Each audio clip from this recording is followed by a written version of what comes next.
آئندہ ایسی فضول باتیں میرے سامنے مت کرنا۔ وہ پلٹا مگر دروازے تک جا کر رک گیا۔ اس کی مٹھی بند تھی۔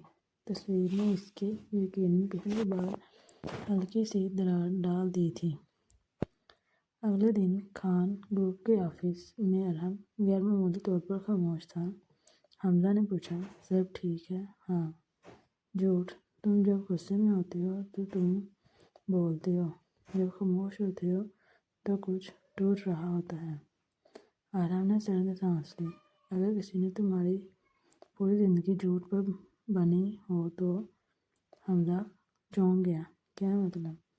ارحم نے بات بدل دی۔ کچھ نہیں، مگر اس کے ذہن میں وہ تصویر بار بار آ رہی تھی۔ اسی شام ماہ نور حویلی کے پرانے حصے میں چلی گئی۔ وہ جگہ بند رہتی تھی۔ دروازہ آدھا کھلا تھا۔ اندر گرد رودہ الماریاں اور پرانی فائلیں تھیں۔ جیسے ہی اس نے ایک دراز کھولی، ایک پرانا لفافہ نیچے گر گیا۔ اس پر لکھا تھا، ارشد خان، ذاتی، ارحم کے والد کا نام۔ ماہ نور کا دل تیزی سے دھڑکنے لگا۔ اس نے لفافہ کھولا۔ اندر ایک خط تھا۔ اگر ہمارے درمیان سچ باہر آ گیا تو دونوں خاندان تباہ ہو جائیں گے۔ اچانک پیچھے سے سخت آواز آئی، وہ چیزیں مت چھیڑو جو تمہاری نہیں ہیں۔ ماہ نور نے گھبرا کر مڑ کر دیکھا۔ دروازے پر ارحم کھڑا تھا۔ اس کی نظریں خط پر جمی تھیں اور چہرہ پہلے سے زیادہ خطرناک لگ رہا تھا۔ وہ آہستہ آہستہ اس کی طرف بڑھا۔ یہ کمرہ بند کیوں رکھا جاتا ہے پتہ ہے؟ ماہ نور نے دھیمی آواز میں کہا۔ کیونکہ یہاں سچ چھپا ہے۔ ایک لمحے کے لیے ارحم رک گیا۔ پھر اس نے اس کے ہاتھ سے خط چھین لیا اور بغیر پڑھے لائٹر نکال کر آگ لگا دی۔ ماہ نور چیخ اٹھی، نہیں، تم سچ سے کیوں بھاگ رہے ہو؟ آگ کی روشنی میں ارحم کی آنکھیں عجیب لگ رہی تھیں، کیونکہ کچھ سچ زندہ انسانوں کو مار دیتے ہیں۔ جلتا ہوا خط زمین پر گر گیا اور آخری لفظ چلنے سے پہلے واضح نظر آیا، اصل غدار ہمارے اپنوں میں سے ہے۔ جلتے ہوئے کاغذ کی راکھ ابھی تک فرش پر بکھری ہوئی تھی۔ ماہ نور کی آنکھوں میں غصہ اور بے بسی ایک ساتھ تھی۔ تم نے جان بوجھ کر اسے جلایا کیونکہ تم سچ سننا نہیں چاہتے۔ ارحم نے لائٹر بند کیا اور سرد لہجے میں بولا، میں وہی مانتا ہوں جو اپنی آنکھوں سے دیکھتا ہوں۔ اگر تمہاری آنکھوں کو دھوکہ دیا گیا ہو تو؟ یہ جملہ جیسے سیدھا اس کے دل پر لگا۔ چند لمحے وہ خاموش رہا، پھر سختی سے بولا، اپنی حد میں رہو ماہ نور۔ میری حد؟ وہ ہنس پڑی، مگر آنکھیں نم تھیں۔ تم نے مجھے اپنی عزت کی قید میں رکھا ہوا ہے اور حد کی بات کرتے ہو؟ ارحم نے پہلی بار نفرت نظریں ہٹا لیں۔ یہ شادی ایک معاہدہ ہے، جذبات نہیں۔ اسے ویسے ہی رہنے دو۔ وہ مڑ کر چلا گیا، لیکن جاتے ہوئے اس کے قدم معمول سے سست تھے۔ اگلے دن خان حویلی میں ایک بزنس پارٹی رکھی گئی تھی۔ ماہ نور کو بھی تیار ہونے کو کہا گیا۔ وہ سادہ لباس پہن کر نیچے آئی تو زرینہ بیگم نے طنزی انداز میں کہا، خان خاندان کی بہو ایسے نہیں لگتی۔ ماہ نور خاموش رہی۔ اسی وقت ارحم وہاں آیا۔ اس نے ایک نظر ماہ نور کو دیکھا، پھر سب کی طرف مڑ کر کہا، یہ جیسی ہے ویسی ہی ٹھیک ہے۔ حال میں خاموشی چھا گئی۔ ماہ نور خود بھی حیران رہ گئی۔ یہ دفاع تھا یا صرف انا؟ وہ سمجھ نہ سکی۔ پارٹی میں شہر کے بڑے لوگ موجود تھے۔ سرگوشیاں پھر شروع ہو گئیں۔ دشمن خاندان کی لڑکی دیکھنا کب تک ٹکتی ہے؟ ایک آدمی طنزیہ مسکراہٹ کے ساتھ ماہ نور کے قریب آیا، آپ کو ڈر نہیں لگتا جس گھر میں آپ کے خاندان کو برباد کیا؟ ماہ نور جواب دینے ہی والی تھی کہ اچانک ارحم درمیان میں آ گیا۔ اس کی آواز خطرناک حد تک پرسکون تھی۔ میری بیوی سے بات کرنے سے پہلے اجازت دیا کریں۔ آدمی فوراً پیچھے ہٹ گیا۔ ماہ نور حیران رہ گئی۔ وہ دھیمی آواز میں بولی، یہ سب ڈرامہ کرنے کی ضرورت نہیں تھی۔ ارحم نے بغیر اس کی طرف دیکھے کہا، خان نام کی عزت میری ذمہ داری ہے۔ یا وہ خاموش رہا۔ رات دیر سے واپسی پر بارش شروع ہو گئی۔ گاڑی سنسان سڑک پر اچانک بند ہو گئی۔ ڈرائیور مدد لینے چلا گیا۔ کار کے اندر عجیب خاموشی تھی، بارش کی آواز اور دونوں کے درمیان انکہی باتیں۔ ماہنور نے آہستہ سے کہا، تم ہمیشہ اتنے غصے میں کیوں رہتے ہو؟ ارحم نے کھڑکی سے باہر دیکھتے ہوئے جواب دیا، کیونکہ سکون مجھ سے چھین لیا گیا تھا، اور اگر جسے تم قصوروار سمجھتے ہو وہ بے قصور ہو تو وہ فوراً اس کی طرف مڑا، پھر میرا سب کچھ بے معنی ہو جائے گا۔ یہ پہلی بار تھا جب اس کی آواز میں تھکن تھی۔ ماہنور کچھ کہنے ہی والی تھی کہ اچانک کار کے باہر زور کی آواز آئی۔ کسی نے شیشے پر ہاتھ مارا۔ دونوں چونک گئے۔ دو نامعلوم آدمی گاڑی کے پاس کھڑے تھے۔ ایک نے دروازہ کھولنے کی کوشش کی۔ ماہنور گھبرا گئی۔ ارحم فوراً اس کے سامنے آ گیا، اسے اپنی طرف کھینچتے ہوئے، پیچھے رہو۔ اس کی آواز حکم نہیں، حفاظت تھی۔ باہر سے آواز آئی، دروازہ کھولو ورنہ توڑ دیں گے۔ ماہنور کا دل تیزی سے دھڑکنے لگا۔ یہ کون ہے؟ ارحم کی نظریں سخت ہو گئیں۔ وہ لوگ جو نہیں چاہتے کہ یہ شادی کامیاب ہو۔ اسی لمحے شیشہ زور سے ٹوٹ گیا۔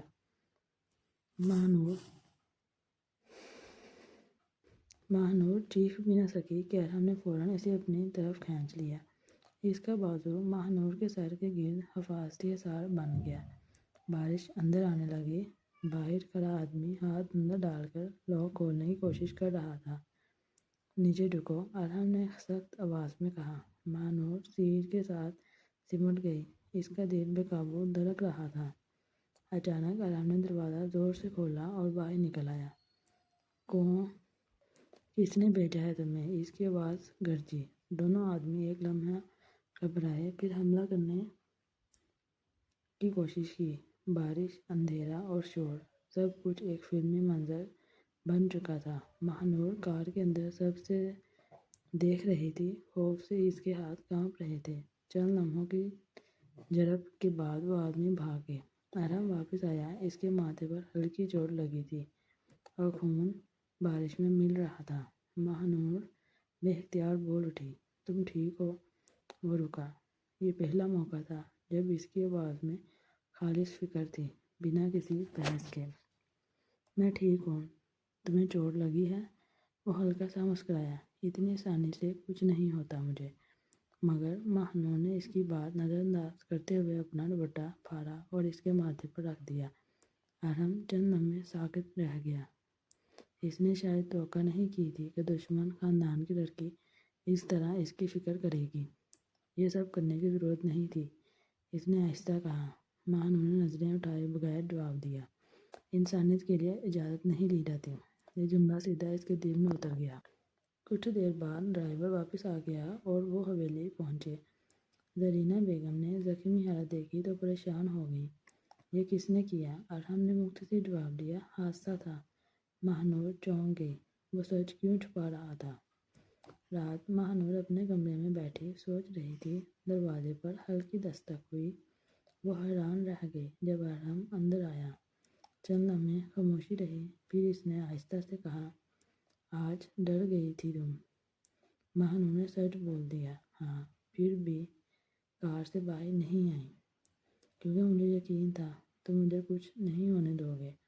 یہ سن کر ارحم خاموش ہو گیا۔ اسے سمجھ نہیں آیا کیوں، مگر اس جملے نے اس کے اندر عجیب سا سکون پیدا کیا۔ وہ فوراً سنبھل گیا۔ غلطی مت کرنا، میں نے تمہیں بچایا کیونکہ تم میری ذمہ داری ہو، بس۔ ماہنور نے ہلکی مسکراہٹ کے ساتھ کہا، کبھی کبھی ذمہ داری بھی دل سے نبھائی جاتی ہے۔ ارحم نے جواب نہیں دیا۔ وہ مڑ کر جانے لگا، مگر دروازے پر رک گیا۔ آج کے بعد اکیلے باہر مت جانا، یہ حکم نہیں، فکر تھی۔ اسی رات ارحم اپنے اسٹڈی روم میں بیٹھا تھا۔ اس نے فون اٹھایا، پتہ لگاؤ آج حملہ کس نے کروایا، ابھی۔ ارحم کی آنکھیں سکڑ گئیں۔ نام؟ دوسری طرف سے آواز آئی، آپ کے اپنے خاندان کا ایک فرد۔ نام؟ ارحم کے ہاتھ سے فون تقریباً گر گیا۔ اسٹڈی روم کی مدھم روشنی میں ارحم خاموش بیٹھا تھا۔ فون ابھی تک اس کے ہاتھ میں تھا، مگر ذہن کہیں اور۔ حملہ خاندان کے اندر سے کروایا گیا تھا۔ یہ جملہ بار بار اس کے کانوں میں گونج رہا تھا۔ نام بتاؤ، اس نے دوبارہ کان ملاتے ہوئے کہا۔ چند سیکنڈ خاموشی رہی، پھر جواب آیا۔ سر، ابھی پکی تصدیق نہیں، مگر شک زرینہ بیگم کے بیٹے فواد خان پر جا رہا ہے۔ ارحم کی آنکھوں میں حیرت اور غصہ ایک ساتھ ابھر آئے۔ ناممکن! فواد اس کا کزن تھا، بچپن ساتھ گزرا تھا۔ کال ختم ہوئی تو ارحم نے مٹھی دیوار پر مار دی۔ سب جھوٹ ہو نہیں سکتا۔ لیکن پہلی بار اس کے یقین ہلنے لگے تھے۔ دوسری طرف ماہ نور نیند سے جاگ گئی۔ کسی کے بحث کرنے کی آواز آ رہی تھی۔ وہ آہستہ سے کمرے سے نکلی۔ نیچے ہال میں ارحم اور زرینہ بیگم آمنے سامنے کھڑے تھے۔ زرینہ بیگم کی آواز سخت تھی۔ تم اس لڑکی کی وجہ سے بدل رہے ہو ارحم۔ بات اس کی نہیں ہے پھوپھو، ارحم نے ضبط سے کہا۔ مجھے کچھ سوالوں کے جواب چاہیے۔ سوال دشمنوں سے نہیں کیے جاتے، ختم کیے جاتے ہیں۔ ماہ نور کے قدم وہیں رک گئے۔ ارحم نے گہری سانس لی۔ کل رات کا حملہ کیا فواد نے کروایا تھا؟ چند لمحوں کی خطرناک خاموشی چھا گئی۔ زرینہ بیگم کا چہرہ سخت ہو گیا۔ تم اپنے خون پر شک کر رہے ہو، ایک غیر لڑکی کے لیے۔ یہ سن کر ارحم کی آواز بدل گئی۔ میں سچ کے لیے کھڑا ہوں۔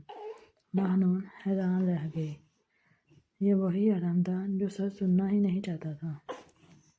زرینہ بیگم غصے سے چلی گئیں۔ ارحم نے مڑ کر دیکھا تو ماہ نور سیڑھیوں پر کھڑی تھی۔ چند لمحے دونوں خاموش رہے۔ تم نے سب سن لیا؟ اس نے پوچھا۔ ماہ نور نے ہلکا سا سر ہلایا۔ کبھی کبھی اپنے ہی لوگ سب سے زیادہ نقصان دیتے ہیں۔ یہ کہتے ہوئے اس کی آواز میں درد تھا۔ ارحم نے پہلی بار نرم لہجے میں کہا۔ تمہیں ڈر لگ رہا ہے؟ ماہ نور نے سچ بول دیا۔ ہاں، مگر تم سے نہیں۔ یہ سن کر ارحم چند لمحے اسے دیکھتا رہا۔ اسے احساس ہوا وہ لڑکی جسے وہ سزا دینا چاہتا تھا، وہی اس پر سب سے زیادہ یقین کر رہی ہے، اور یہی بات اسے بے یقین کر رہی تھی۔ اگلے دن ارحم نے پرانی فائلیں نکلوا لیں۔ اپنے والد کی موت کا کیس، پرانے اخبار، گواہیوں کے بیانات، بزنس معاہدے۔ اچانک ایک نام بار بار سامنے آنے لگا۔ فواد خان، ہر جگہ، ہر ڈیل میں۔ ارحم کی سانسیں رک گئیں۔ یہ کیسے ممکن ہے؟ اسی لمحے دروازہ کھلا۔ ماہ نور اندر آئی۔ تم صبح سے کچھ کھایا نہیں؟ وہ رک گئی جب اس نے میز پر بکھری فائلیں دیکھی۔ تم سچ ڈھونڈ رہے ہو؟ ارحم نے تھکی ہوئی آواز میں کہا۔ اگر سچ وہ نہ ہوا جو میں سمجھتا رہا تو میں کیا رہ جاؤں گا؟ ماہ نور نے آہستہ سے بولی۔ شاید آزاد۔ یہ الفاظ سن کر وہ خاموش ہو گیا۔ اسی وقت ارحم کے فون پر ایک ویڈیو آئی، ان نون نمبر سے۔ اس نے ویڈیو چلائی۔ اسکرین پر ایک پرانا CCTV کلپ تھا، گودام کا منظر، اور وہاں ارحم کے والد کسی سے بحث کر رہے تھے۔ چہرہ واضح ہوا، وہ فواد تھا، اور اگلے ہی لمحے گولی کی آواز۔ ویڈیو اچانک بند ہو گئی۔ ماہ نور کے منہ سے بے اختیار نکلا، یا اللہ! ارحم کے ہاتھ کانپنے لگے۔ اس کی ساری نفرت، سارا بدلہ غلط انسان کے خلاف تھا۔ کمرے میں مکمل خاموشی تھی۔ ویڈیو ختم ہو چکی تھی، مگر اس کی گونج ابھی تک ارحم کے اندر چل رہی تھی۔ اس کی سانسیں بے ترتیب ہو گئیں۔ یہ جھوٹ ہے، اس نے دھیمی آواز میں کہا، جیسے خود کو یقین دلانے کی کوشش کر رہا ہو۔ ماہ نور آہستہ سے بولی۔ ارحم، میں جھوٹ بول سکتی ہوں، تصویر جھوٹی ہو سکتی ہے، مگر ویڈیو… اس نے اچانک فون میز پر پھینک دیا۔ بس۔ اس کی آواز میں درد تھا، غصہ نہیں۔ وہ دونوں ہاتھوں سے سر تھام کر بیٹھ گیا۔ میں نے ساری زندگی غلط انسان سے نفرت کی۔ یہ سوال ہوا میں معلق رہ گیا۔ ماہ نور نے پہلی بار اسے اس حالت میں دیکھا۔ مضبوط، سرد ارحم خان آج ٹوٹتا ہوا لگ رہا تھا۔ وہ آہستہ سے اس کے قریب آئی۔ نہیں، تمہیں دھوکہ دیا گیا تھا، تم غلط نہیں تھے۔ ارحم نے سر اٹھایا، آنکھیں سرخ تھیں۔ غلط تھا میں، کیونکہ میں نے سچ جاننے کی کوشش ہی نہیں کی۔ چند لمحے خاموشی رہی، پھر اس نے دھیمی آواز میں کہا، میں نے تمہیں سزا دی، ایک ایسے جرم کی جو تم نے کیا ہی نہیں تھا۔ ماہنور کے دل میں عجیب سی سسک اٹھی، مگر اس نے صرف اتنا کہا، اب بھی دیر نہیں ہوئی۔ اسی لمحے دروازے زور سے کھلا، حمزہ اندر آیا، سانس پھولی ہوئی۔ ارحم، فواد غائب ہو گیا ہے۔ ارحم فوراً کھڑا ہو گیا۔ کیا؟ اور اس نے کمپنی کے کچھ اہم ڈاکومنٹس بھی لے لیے ہیں۔ کمرے کا ماحول بدل گیا۔ ارحم کی آنکھوں میں دوبارہ وہی خطرناک سکون آ گیا۔ تو ایسے پتہ چل گیا ہے کہ ہم سچ کے قریب پہنچ گئے ہیں۔ ماہنور بے چین ہو گئی۔ وہ خطرناک ہے نا؟ ارحم نے پہلی بار بغیر سوچے جواب دیا۔ ہاں، اور اب تم بھی محفوظ نہیں ہو۔ رات حویلی کی سیکیورٹی بڑھا دی گئی۔ ماہنور اپنے کمرے میں بیٹھی تھی، مگر نیند کوسوں دور تھی۔ اچانک بجلی چلی گئی۔ پورا کمرہ اندھیرے میں ڈوب گیا۔ اس کا دل زور سے دھڑکا۔ دروازے کے باہر قدموں کی آواز آئی۔ وہ گھبرا گئی۔ کون ہے؟ دروازہ کھلا۔ اندھیرے میں ایک سایہ اندر آیا۔ ماہنور پیچھے ہٹ گئی۔ ڈرو مت، میں ہوں۔ یہ ارحم تھا۔ اس کے ہاتھ میں ٹارچ تھی۔ پاور لائن جان بوجھ کر بند کی گئی ہے۔ وہ کمرے کے دروازے کے پاس کھڑا ہو گیا۔ آج رات تم اکیلی نہیں رہو گی۔ ماہنور چونکی۔ کیوں؟ اس نے سیدھا جواب دیا۔ کیونکہ اب یہ صرف میری جنگ نہیں رہی۔ چند لمحے دونوں خاموش رہے۔ بارش کی آواز، اندھیرا اور عجیب سی غربت۔ ماہنور نے آہستہ سے کہا، تم بدل رہی ہو ارحم۔ وہ ہلکا سا مسکرایا، مگر آنکھوں میں درد تھا۔ شاید سچ انسان کو بدل دیتا ہے۔ اچانک نیچے سے گولی چلنے کی آواز آئی۔ دونوں چونک گئے۔ ارحم فوراً دروازے کی طرف بڑھا۔ گارڈ کی چیخ سنائی دی، سر، کوئی اندر گھس آیا ہے۔ ارحم نے ماہنور کی طرف دیکھا۔ دروازہ بند کرنا اور کسی کے لیے مت کھولنا۔ وہ باہر نکل گیا۔ ماہنور کا دل خوف سے دھڑک رہا تھا۔ چند سیکنڈز بعد دروازے کے باہر دوبارہ قدموں کی آواز آئی اور کسی نے آہستہ سے دستک دی۔ ماہنور، دروازہ کھولو۔ یہ آواز ارحم کی تھی، مگر ارحم تو ابھی نیچے گیا تھا۔ ماہنور کا دل سینے سے باہر آنے کو تھا۔ دروازے کے باہر دوبارہ دستک ہوئی۔ ماہنور، دروازہ کھولو جلدی۔ آواز بالکل ارحم جیسی تھی۔ اس کے قدم بے اختیار دروازے کی طرف بڑھے، مگر اچانک اسے ارحم کی بات یاد آئی، کسی کے لیے مت کھولنا۔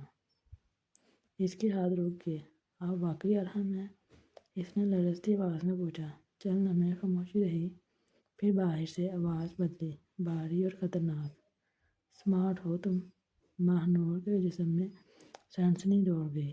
وہ فوراً پیچھے ہٹ گئی۔ اگلے ہی لمحے دروازے پر زوردار ضرب پڑی۔ وہ چیخ اٹھی، بچاؤ! نیچے ہال میں ارحم گارڈز کے ساتھ تھا۔ جب اسے اوپر سے آواز سنائی دی، ماہنور کی چیخ، اس کے قدم خود بخود سیڑھیوں کی طرف دوڑ کے پڑے۔ ماہنور، وہ پوری رفتار سے اوپر پہنچا۔ دروازہ توڑنے کی آواز آ رہی تھی۔ پیچھے ہٹو، ارحم نے گارڈ کو کہا اور کندھے سے دروازہ توڑا۔ دروازہ کھلتے ہی ایک نقاب پوش آدمی کھڑکی کی طرف بڑھا۔ ارحم نے اسے پکڑنے کی کوشش کی، مگر وہ باہر کود گیا۔ کمرے میں ماہنور دیوار کے ساتھ سمٹی ہوئی تھی، کانپ رہی تھی۔ ارحم فوراً اس کے پاس آیا۔ تم ٹھیک ہو؟ ماہنور نے جواب دینے کی بجائے اس کی شرٹ مضبوطی سے پکڑ لی۔ یہ پہلا لمحہ تھا جب وہ واقعی ٹوٹ گئی تھی۔ وہ مجھے لے جانا چاہتا تھا۔ اس کی آواز لرز رہی تھی۔ ارحم کا چہرہ سخت ہو گیا۔ اس نے آہستہ سے کہا، جب تک میں زندہ ہوں، کوئی تمہیں ہاتھ نہیں لگا سکتا۔ یہ وعدہ تھا، صرف ذمہ داری نہیں۔ چند منٹ بعد گارڈز نے اطلاع دی، سر، باہر گاڑی ملی ہے، نمبر پلیٹ فواد کے آدمیوں کی ہے۔ ارحم کے آنکھوں میں خطرناک خاموشی چھا گئی۔ تو کھیل اب کھل کر شروع ہو گیا۔ کمرے میں واپس آ کر اس نے دیکھا ماہنور ابھی بھی کانپ رہی تھی۔ وہ پانی لینے لگا تو ماہنور نے آہستہ سے کہا، مت جاؤ۔ ارحم رک گیا۔ یہ دو الفاظ اس کے دل میں عجیب اثر چھوڑ گئے۔ وہ واپس آیا اور تھوڑا فاصلے پر بیٹھ گیا۔ میں کہیں نہیں جا رہا۔ چند لمحے بعد ماہنور نے دھیمی آواز میں پوچھا، اگر آج میں چلی جاتی تو؟ ارحم نے فوراً جواب دیا، ایسا کبھی نہیں ہوتا، لیکن اگر ہو جاتا؟ وہ خاموش ہو گیا، پھر آہستہ سے بولا، تو شاید میں خود کو کبھی معاف نہ کر پاتا۔ ماہنور نے پہلی بار اس کی آنکھوں میں وہ خوف دیکھا جو کسی اپنے کو کھونے کا ہوتا ہے۔ اسی وقت ارحم کے فون پر میسج آیا، ان نون نمبر سے۔ اس نے کھولا، صرف ایک تصویر تھی، ماہنور کی آج رات کی تصویر، حویلی کے اندر سے لی گئی۔ نیچے ایک جملہ لکھا تھا، اگلی بار بچا نہ سکو گے فواد۔ ارحم کی مٹھی سخت ہو گئی، اس نے آہستہ سے سر اٹھایا۔ اس کی آنکھوں میں اب صرف غصہ نہیں تھا بلکہ خوف بھی تھا، کیونکہ اب یہ بدلہ نہیں رہا تھا، یہ کسی اپنے کو بچانے کی جنگ بن چکی تھی۔ رات گزر چکی تھی مگر نیند کسی کی آنکھوں میں نہیں آئی۔ ماہنور کھڑکی کے پاس بیٹھی تھی، بارش رک چکی تھی مگر دل کے اندر کا خوف ابھی باقی تھا۔ کمرے کے دروازے کے قریب صوفے پر ارحم بیٹھا تھا، پوری رات وہ وہیں رہا، خاموش، چوکنا، جیسے ایک پل کے لیے بھی نظر ہٹانا خطرناک ہو۔ ماہنور نے آہستہ سے کہا، تم سوئے نہیں؟ ضرورت نہیں تھی۔ کیوں؟ ارحم نے سجدہ جواب دیا، کیونکہ خطرہ ابھی ختم نہیں ہوا۔ چند لمحے خاموشی رہی، پھر ماہنور نے دھیمی آواز میں کہا، یا کیونکہ تمہیں ڈر تھا؟ وہ فوراً اس کی طرف مڑا، میں کسی سے نہیں ڈرتا۔ ماہنور ہلکا سا مسکرائی، اپنوں کو کھونے سے سب ڈرتے ہیں۔ یہ جملہ سن کر وہ خاموش ہو گیا۔ صبح حویلی میں سخت ماحول تھا، سیکورٹی مزید بڑھا دی گئی۔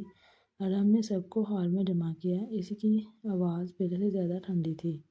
کل رات جو ہوا اس کا مطلب ہے کہ ہمارے درمیان کوئی فواد کی مدد کر رہا ہے۔ سب ایک دوسرے کو دیکھنے لگے۔ زرینہ بیگم نے ناراضگی سے کہا، تم اپنے ہی خاندان پر الزام لگا رہے ہو۔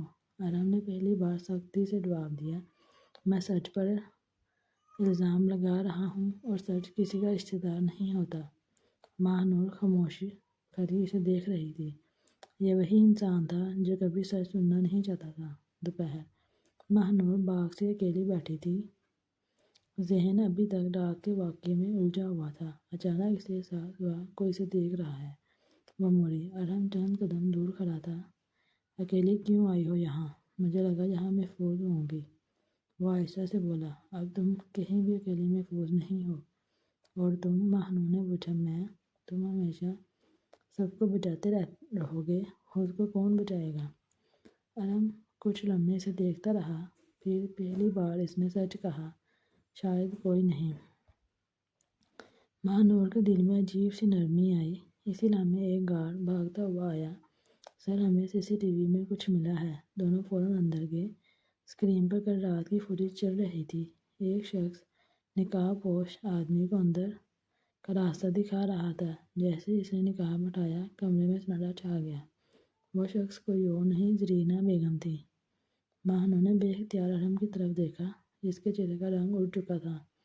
یہ ممکن نہیں۔ اس کی آواز ٹوٹ گئی۔ اس کی اپنی پھپھو، جس پر اسے سب سے زیادہ بھروسہ تھا۔ اسی لمحے ارحم کو احساس ہوا، جس نفرت پر اس نے زندگی بنائی، وہی نفرت اسے اندھا بناتی رہی۔ ماہنور نے آہستہ سے کہا، سچ کبھی آسان نہیں ہوتا۔ ارحم نے پہلی بار اس کی طرف ایسے دیکھا جیسے وہ دشمن نہیں، سہارا ہو۔ اسی وقت ارحم کے فون پر کال آئی۔ نام دیکھتے ہی اس کی آنکھیں سخت ہو گئیں۔ فواد۔ اس نے کال اٹھائی، دوسری طرف سے ہنسی گونجی، آخر سچ دیکھ ہی لیا نا بھائی۔ ارحم کی آواز خطرناک حد تک پرسکون تھی۔ یہ سب ختم ہو جائے گا فواد۔ فواد ہنسا، نہیں، اب اصل کھیل شروع ہوگا۔ اگلی بار میں تمہیں نہیں، تمہاری کمزوری کو نشانہ بناؤں گا۔ کال کٹ گئی۔ ارحم نے آہستہ سے فون نیچے کیا۔ ماہنور نے محسوس کیا اس کی نظریں اس پر آ کر رک گئی تھیں، پہلی بار واضح طور پر، جیسے وہ مان چکا ہو وہ اس کی کمزوری بن چکی ہے۔